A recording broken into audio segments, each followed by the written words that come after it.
வணக்கம். இன்னைக்கு உற்சாக நியூஸ் சேனல் எதை பத்தி பார்க்க போறோம்னா, அருள்மிகு சுவாமிநாதன் திருக்கோயில் சுவாமிமலை கும்பகோணம் முருகனின் 4ஆம் படை வீடாகும். இக்கோயிலை பற்றியும் இக்கோயிலின் வரலாறு பற்றியும் இப்பதிவினை காணலாம். முருகப்பெருமானின் 6 படை வீடுகளில் 4வது படை வீடாக திகழ்வது கும்பகோணம் அருகில் அமைந்துள்ள திருவரங்கம் என்று போற்றப்படும் சுவாமிமலை. இத்தலத்தில் உறையும் கதிர்வேலன் சுவாமிநாதன் தகப்பன் சுவாமி என்றெல்லாம் அழைக்கப்படுகிறார். இதன் காரணமாகவே இந்த திருத்தலமும் சுவாமிமலை என்று அழைக்கப்படுகிறது.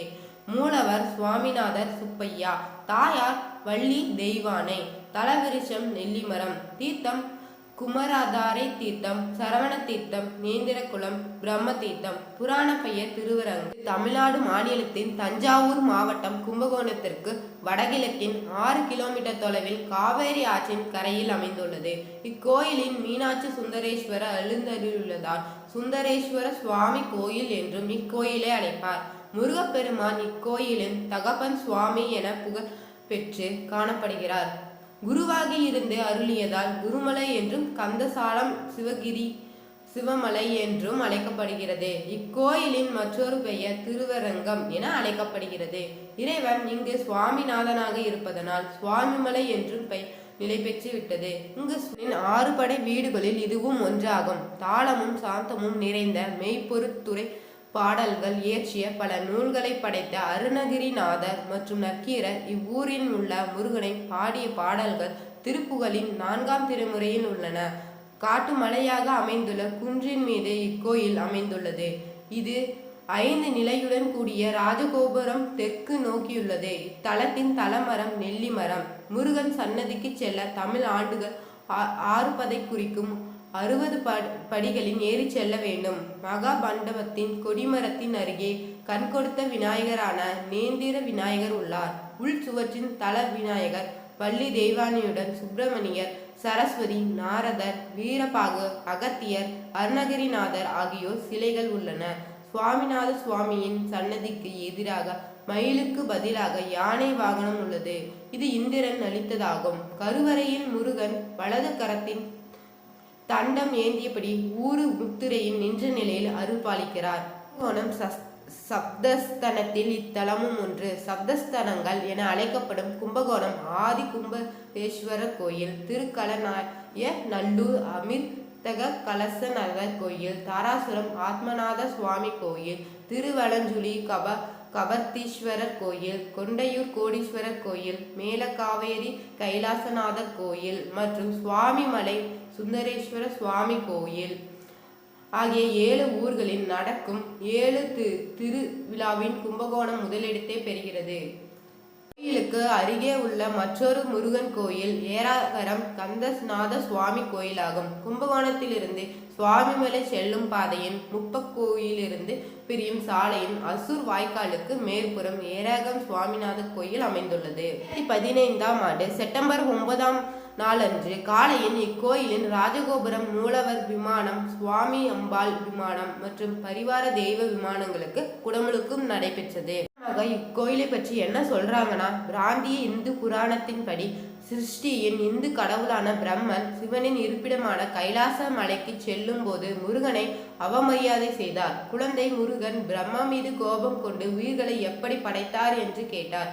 வேதங்களின் உதவியால் தான் அவ்வாறு செய்ததாக பிரம்மா கூறினார். பதிலை கேட்ட முருகன் பிரம்மாவிடம் வேதங்களில் உள்ள நூல்களை படிக்க சொன்னார். பிரம்மா பிரணவ மந்திரம் என்ற புனித எழுத்தில் தொடங்கி உரையை ஓத தொடங்கினார். முருகன் பிரம்மாவிடம் மந்திரத்தை பொருளை விளக்குமாறு கேட்டபோது முடியவில்லை.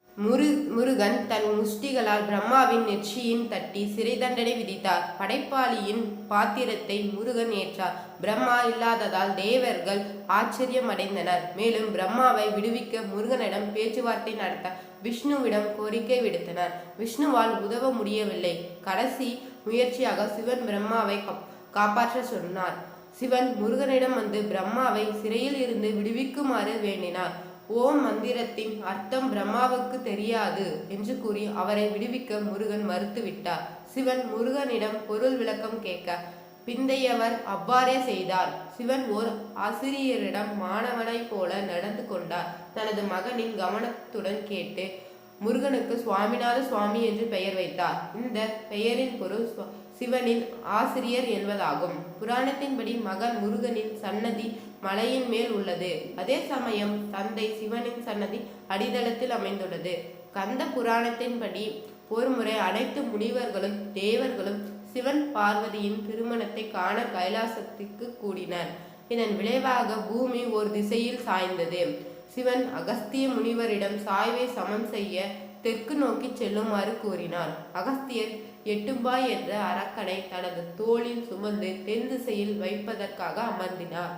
அரக்கன் மலைகளை தெற்கே சுமந்து சென்று ஓர் இடத்தில் ஓய்வெடுத்தான். அவன் மலைகளில் ஒன்றை தூக்க முயன்றபோது அது அசையவில்லை. மலையின் உச்சியில் ஓர் இளைஞன் அதை நகர்த்த அனுமதிக்காமல் நிற்பதை கண்டார். பேய் அந்த இளைஞனை தாக்க முயன்றது. ஆனால் அடிபட்டது. அகஸ்தியர் அந்த இளைஞனை கார்த்திகேயா என்று அடையாளம் கண்டு அரக்கனை மன்னிக்கும்படி கேட்டார். கார்த்திகேயர் உடனடியாக அவ்வாறே செய்து பழனியின் மலையை அங்கேயே இருக்க வைத்தார். கார்த்திகேயன் மகிழ்விப்பதற்காக இரு தோள்களிலும் பால் சுமந்து செல்வது நவீன காலத்தில் பின்பற்றப்படும் நடைமுறையாகும். அரக்கன் மற்ற மலையை சுவாமி மலைக்கு சுமந்தான். இந்த கலையை பார்த்தோம்னா கும்பகோணம் திருவையாறு நெடுஞ்சாலையின் கும்பகோணத்தில் இருந்து 5 கிலோமீட்டர் தொலைவில் அமைந்துள்ளது. பஞ்சாயத்து நகரான சுவாமிமலையின் இக்கோயில் அமைந்துள்ளது. சுவாமிமலையின் முருகன் பாலமுருகன் என்றும் சுவாமிநாத சுவாமி என்றும் அழைக்கப்படுகிறார். கோயில் ஒரு செயற்கை மலையின் கட்டப்பட்டுள்ளது. தமிழ் மொழியின் அத்தகைய செயற்கை மலை காட்டுமலை என்றும் அழைக்கப்படுகிறது. முன்பு இது திருவரங்கம் என்றும் அழைக்கப்பட்டது. கோவிலின் 3 கோபுரங்கள் மற்றும் 3 பிரகாரங்கள் உள்ளன. 3 பிரகாரங்களின் ஒன்று அடித்தளத்திலும் 2வது மலையின் உச்சிக்கும் 3வது மலையின் மீது சுவாமிநாத சுவாமி சன்னதியை சுற்றி அமைந்துள்ளது. 60 படிகள் உள்ளன. ஒவ்வொன்றும் 60 தமிழ் ஆண்டுகளின் பெயரால் அழைக்கப்படுகின்றன. முதல் 30 படிகள் கோவிலின் 2வது பரிகாரத்திற்கு இட்டு செல்கின்றன. சுவாமிநாத சுவாமியின் உருவம் 6 அடி உயரம் கொண்டது. சுவாமிநாத சுவாமிக்கு தங்க கவசம், தங்க கிரீடங்கள், வைர இட்டி ஆகியவை உள்ளன. முதல் பிரகாரத்திற்கு வெளியே விநாயகர் சன்னதி உள்ளது. மைய சன்னதியில் சுவாமிநாத சுவாமியின் கிரானைட் உருவம் உள்ளது. முதல் பரிகாரத்தின் தட்சிணாமூர்த்தி, துர்க்கை, சண்டிகேஸ்வரர் மற்றும் சுவாமிநாத சுவாமியின் திருவுருவச் சிலைகள் உள்ளன. சுந்தரேஸ்வரர் லிங்கம் மற்றும் மீனாட்சி ஆகிய உருவங்கள் மலையின் கீழே அமைந்துள்ளன. அவர்களின் சன்னதிகளை சுற்றியுள்ள முதல் பிரகாரத்தின் தட்சிணாமூர்த்தி, துர்க்கை, சண்டேஸ்வர நாயனர் மற்றும் நவகிரகங்கள் உள்ளன. கோவிலின் 2வது பிரகாரம் மற்றும் பெரிய திருமண மண்டபம் மற்றும் கோவிலின் தேர் ஆகியவற்றை கொண்டுள்ளது. இக்கோயில் மாவட்டத்தின் அதிகம் பார்வையிடப்படும் கோயில்களின் ஒன்றாகும். மிகவும் பொதுவான மலையாக கருதப்படும் மயிலுடன் ஒப்பிடும்போது முருகனின் அசல் விலங்கு மலை யானையாக இருந்ததாக நம்பப்படுகிறது. வெள்ளை யானை ஒரு சக்தி வாய்ந்த பயங்கரமான தாக்கும் விலங்காக கருதப்படுகிறது. இக்கோயிலில் மற்றும் திருத்தணி முருகன் கோயில் என 2 இடங்களில் மட்டுமே சிலை பராமரிக்கப்படுகிறது. முருகன் கோயில்களை போலல்லாமல் அங்குள்ள மயில் முதன்மை கடவுளின் உருவத்திற்கு அச்சில் விளையாடப்படுகிறது. கோயிலின் முருகன் முன் ஒரு யானை காணப்படுகிறது. கோவில் பூசாரிகள் திருவிழாக்களிலும் தினசரி நாள்களிலும் பூஜை செய்கிறார்கள். தமிழ்நாட்டின் மற்ற சிவன் கோயில்களைப் போலவே அர்ச்சகர்களும் பிராமண துணை சாதியான சைவ சமூகத்தை சேர்ந்தவர்கள். கோயில் சடங்குகள் ஒரு நாளைக்கு 6 முறை செய்யப்படுகின்றன. காலை 5:30 மணிக்கு உஸ்கலம், காலை 8 மணிக்கு காலசந்தி, காலை 10 மணிக்கு உச்சக்கலம், மாலை 5 மணிக்கு சைரஷி, இரவு 7 மணிக்கு 2ஆம் களம், இரவு 8 மணிக்கு அர்த்தஜாமம் என 4 படிகள் கொண்ட ஒவ்வொரு சடங்கும் அபிஷேகம், புனித குடியல், அலங்காரம், நெய்வேத்தியம் மற்றும் தீபம் சுவாமிநாத சுவாமிக்கு ஆராதனை செய்கின்றன. பூசாரிகளால் வாசிக்கப்பட்ட வேதங்களின் சமய அறிவுரைகள் மற்றும் கோயில் மஸ்ஜித் மூலம் வழிபாட்டாளர்கள் வணங்கும் இசைக்கு மத்தியில் வழிபாடு நடைபெறுகிறது. அமாவாசை, கிருத்திகை, பௌர்ணமி மற்றும் சதுர்த்தி போன்ற மாதாந்திர சடங்குகள் உள்ளன. கோவிலின் முக்கிய திருவிழாவான வைகாசி விசாகம் தமிழ் மாதமான வைகாசியில் கொண்டாடப்படுகிறது.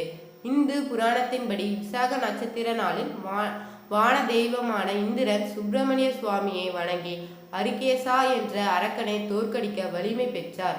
மற்ற முருகன் கோவில்களைப் போலவே கோவிலின் தொங்கல் அடித்தல், சந்தனம், பஞ்சாமிர்தம் மற்றும் பால் ஆகியவை எடுத்துச் செல்வது மற்ற பொதுவான வழிபாட்டு முறைகள். சில ஆண்டுகளுக்கு முன்பு சுப்பிரமணிய சஹஸ்ரநாமம் என்ற பிரபலமான நிகழ்வு, அதாவது முருகனின் 1008 வடிவங்களை கொண்ட அர்ச்சனை செய்வது ஒவ்வொரு மாதமும் கொண்டாடப்பட்டது. வீடியோவை உங்களுக்கு பிடிச்சிருந்தா லைக் பண்ணுங்க, ஷேர் பண்ணுங்க. சுவாமிநாத பெருமானை வழிபட்டு வாழ்க்கையில நீங்க மேலும் மேலும் முன்னேற்றத்தை அடையுங்க. உற்சாக நியூஸ் சேனலை பார்க்காதவங்க பெல் பட்டனை கிளிக் பண்ணி சேனலை சப்ஸ்கிரைப் பண்ணிக்கோங்க. Thank you viewers all.